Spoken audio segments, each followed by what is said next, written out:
Hi, my name is Thais Brown, and I'm 25 years old, and I'm a high school special ed teacher. And I'm currently in a relationship and live in Richmond Hill section of Queens. This is my family. Meet David Young. Hello, folks. How are you doing? Meet Malachi Young. Hello! David is 33 and Malachi is 5.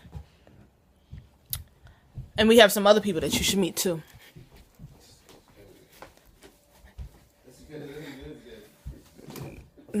Say Meet- Meet Wait, Shona, our pet. I don't see her.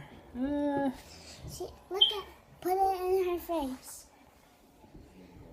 Meet Shelna, Our pet. our pet iguana. She's so cute. No, wait, do the frog. No, because you can't see the frog. So a typical day in my life is waking up at 6 o'clock in the morning and ironing my clothes and Malachi's uniform, and then making him breakfast. It could be a bowl of cereal, it could be waffles, it can be whatever his heart desires that morning. Sometimes it's carrots, apples, cheese, but making him breakfast.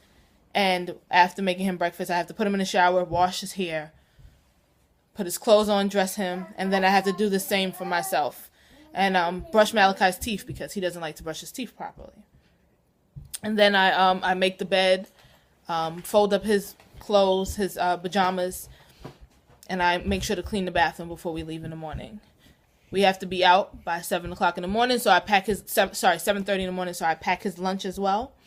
And that means sometimes making him a sandwich or finding whatever we have in the fridge because he wants to bring lunch every day. And then we hop in the car and we drive to school. And I have to park halfway down the block because the school is pretty busy in the morning. And then walk him to his class, to the door, give him his kiss and his hug, and send him on his way. And then after that, I have to drive myself to work and be there by 8:25. He has to be to school between 7:45 and 8 o'clock. So I have about 20 minutes to get to work and to find parking. And then I teach classes from 9 to, I teach 9th through 11th graders. I teach science. So I spend my days teaching science and coordinating with his father to make sure that he's picked up from school, or my aunt. After that, I rush to my other job after school as an ABA therapist in Flatbush in Brooklyn with a 19-year-old girl who has autism.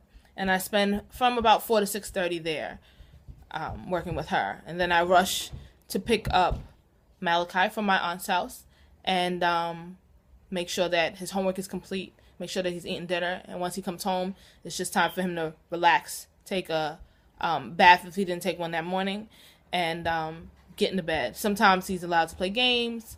And once he's asleep, my routine of cleaning the house. I clean the house every day. I vacuum, I sweep, cleaning the house, and setting out clothes for the next day begins. That's what my life looks like about 3 times a week. But other days, on Mondays, Malachi has soccer, so I don't go to work after work. So it involves getting in the car, getting him home, having him start his homework because soccer begins at 5:45, and we get home at about 3:40.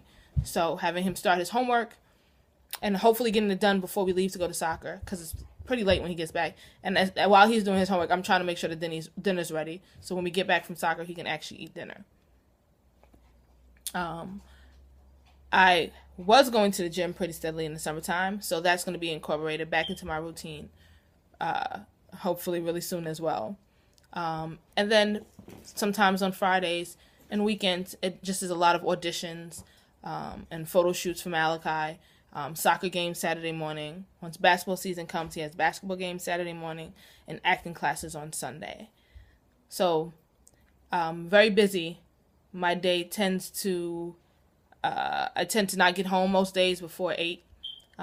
And this has been my life for the past year or so with this schedule, but I've typically don't really get home before 8. So I try to balance it all by making sure that Malachi gets what he needs the days that he's with my aunt, make sure he eats and completes his homework by then, so when he actually comes home, he can actually relax. And I just keep going because I know that I want to make sure that he has everything he needs, and that he gets to do his extracurriculars, which means rearranging my work schedule to make sure he gets to soccer games. It also means making sure that his father's there to help pick him up and to help him start his homework or pick me up from work to make the traveling and commuting and picking him up much easier. And I guess that's really about it. That's a typical day in this house. It can be very calm and mellow, or it can be crazy, depending on what mood Malachi's in. Mornings are pretty crazy because Malachi is not a morning child, and he likes to sleep. So he drags his feet in the morning. So it's a constant reminder to eat breakfast and put food in your mouth. It's a constant reminder to stop watching TV. It's a constant reminder to get away from the iPad, to not walk into walls when you wake up in the morning. So, but that's my life. That's a day in the life of Thais and Malachi and David in Queens, New York, Richmond Hill. Thank you.